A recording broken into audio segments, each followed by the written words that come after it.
Welcome to my Collet block build, the second half. On my previous video, I asked you guys to leave comments as to what suggestions you have for me to support this end of the workpiece while I'm cutting threads. And I appreciate all the comments left there. And one guy that came up closest to what I was thinking of was Jack, and that's to use the actual collet that's going to go in here, and to use my live center. Now what I've done is I've placed my tab follower inside my collet. It's 12mm collet, so it goes in nice and snug. And when I put it in here and I compress it with the tailstock and a live center, it's going to push up against the surface and automatically center it on the front of the collet. I'm not worried that it's going to mar up anything because everything is running on the same axis. When you're cutting pipe or the machining pipe on the outside, you're going to push up a live center inside the pipe anyway, and you're not cutting special tapers or anything, so they should work. Now the reason for the tab follower being on the inside is that's going to prevent the collet from compressing. So the only way for this collet to go is in and be snug inside the hole here. So yeah, that's my solution. I hope it helps somebody else that's gonna land up with a similar issue. As you can see, I've tightened it up and this collet has hardly moved here, and it's nice and snug.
I think it will do the job.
Okay, I've got 0.45 millimeters to come off the top here.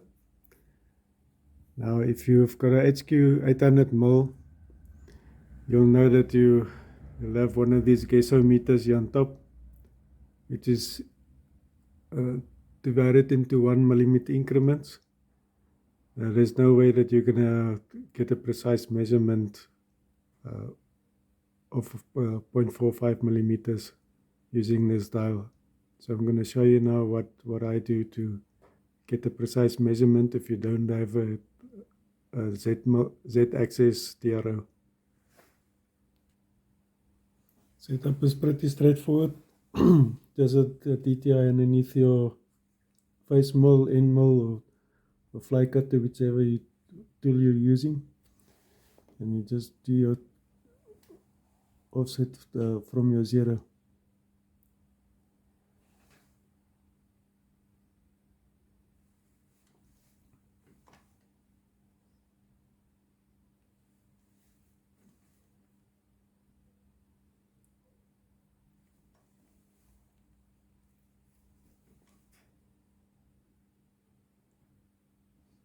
You'll see there's some movement when I lock the coil.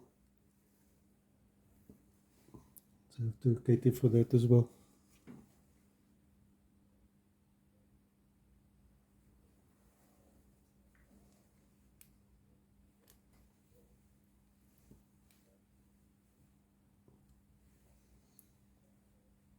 Okay, that is 0.45. So now I can do my final cut.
I think that's a half decent finish for a face mold. I'm not going to worry about running a fly cut over the surface. It's taken me almost 4 hours to finish up one face because the machine is small and I can only do 1mm roughing cuts, and to do two spring cuts in a reverse direction for measuring and for accuracy and surface finish. So now it's just to flip it around and rinse and repeat. Okay, I've got 2 flats cut on both ends of it. That's about 8 hours worth of work, but at least I've got 2 flat surfaces as a reference now. So now I can attempt to cut off the bulk of the material using the bandsaw.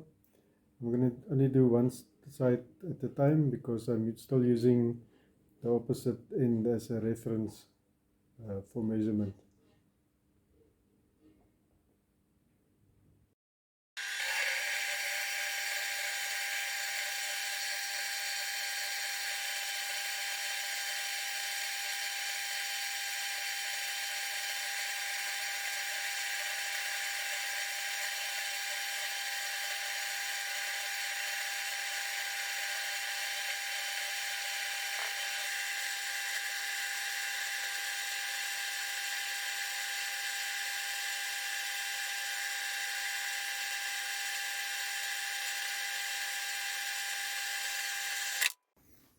As I was cutting down through the stock, I made sure that I'm not getting anywhere close to my finish line here,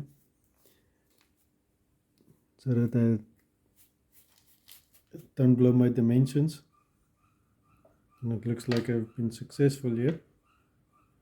And yeah, this has saved me quite a bit of machining and a lot of time.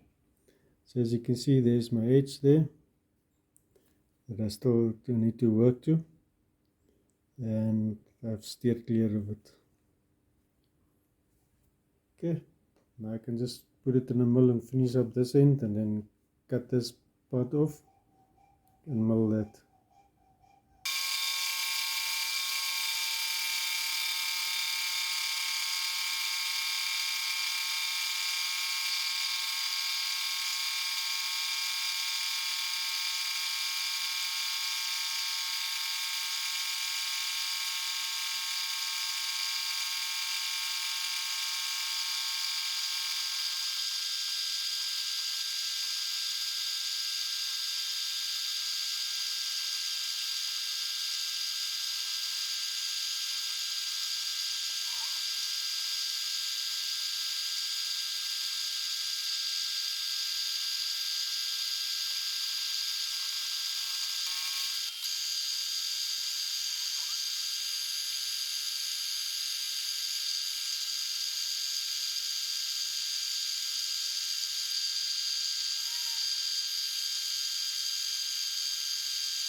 Okay, I deburr my workpiece before every measurement.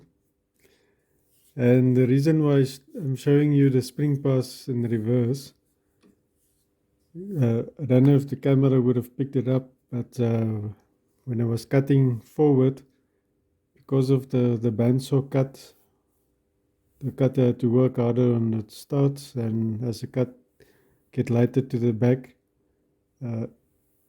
you would have heard that the machine labored a little bit less. The noise would have died down a little bit. And on a reverse, on a spring cut, it was taking off less on the side where the cutter was running light in comparison to the back. So it's important to do the reverse spring pass to equalize and to ensure that your surface is 100% flat before you do any of your measurements. Now, this is probably one of the oldest tricks in the book that I'm using for my measurements. What you do with your caliper is you set it to the measurement that you need. In my case, it's 72.42. Yeah, if you can just get it there. Then what you do is you just zero it. Close it up. See, it's out. And just double reset it.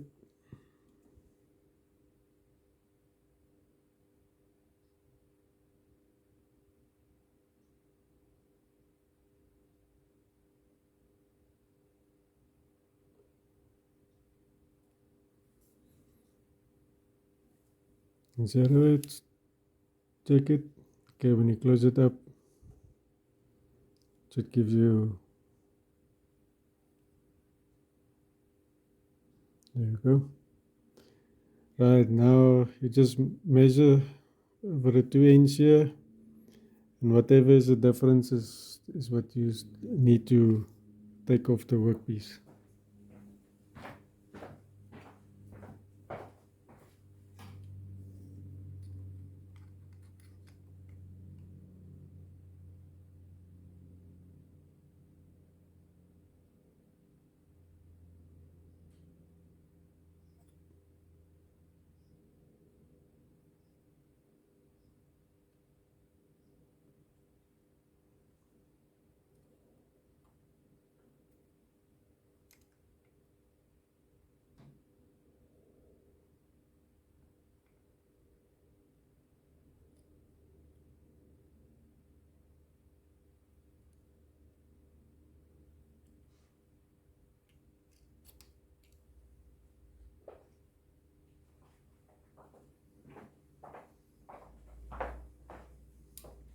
Okay, I've got 0.59 millimeters to remove, and that will be my final pass on this end.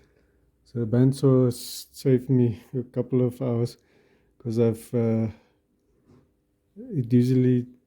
has taken me 17 passes per side here to get it done with a face mill. Now, if you're wondering why I'm not using an end mill, it's because I don't have carbide end mills, and I don't want to burn up my high-speed steel end mills cutting out these flats. This is quite a hard piece of metal, and I don't want to risk burning up my high-speed steel cutters, and I don't have roughing end mills as well. So I'm using my face mill to do the milling on the sides, and yeah, so far it's been working very well. But one thing I can tell you is, if you can afford a bandsaw when you're doing lathe work and milling work, it's an absolute time saver. So you get yourself one, you'll never waste your money on one.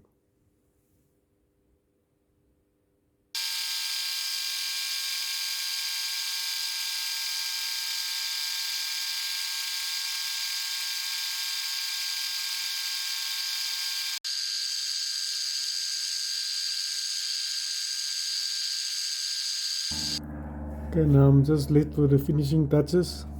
I'm gonna face off this end with the face mill.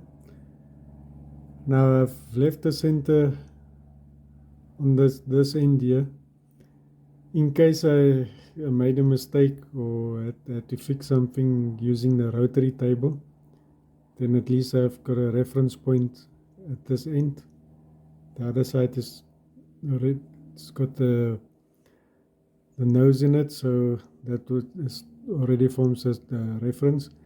But for this end, I left the center specifically in case I made a mistake.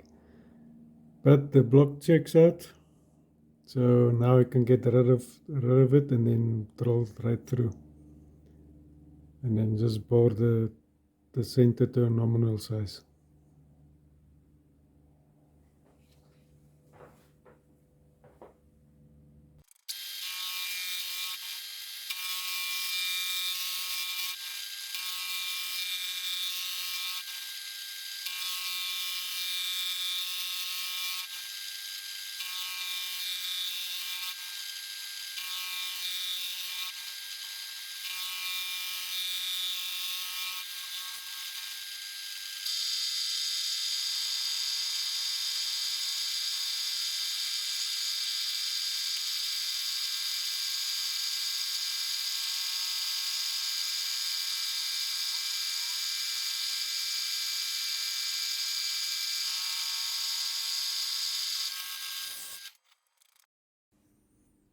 I've drilled the hole through, and I face this end here, so the collet is now finished in block, and it came out very well.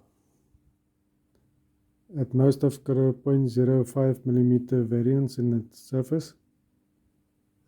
That's over the distance of 100 millimeters, which I think is not too bad for a hobby machinist. Now if you want to know why this thread is so long on this end, it's with reason. I've seen Matty from Matty's workshop where he had a tool where the nut got seized on the part, and he had to remake the whole part there. So in this case, if the nut should ever seize or something happens to the taper, you can just cut it shorter and redo it. So there's a little bit of planning ahead. I've done the same with my collar chuck as well. I've left myself some extra meat in case something happens to the front end. Accidents happen. So if you like this build, drop me a comment. If you want to see the math with regards to how to make the collets, work out what your circle diameter should be for any given size square, let me know. I'll do a video on request. So till next time.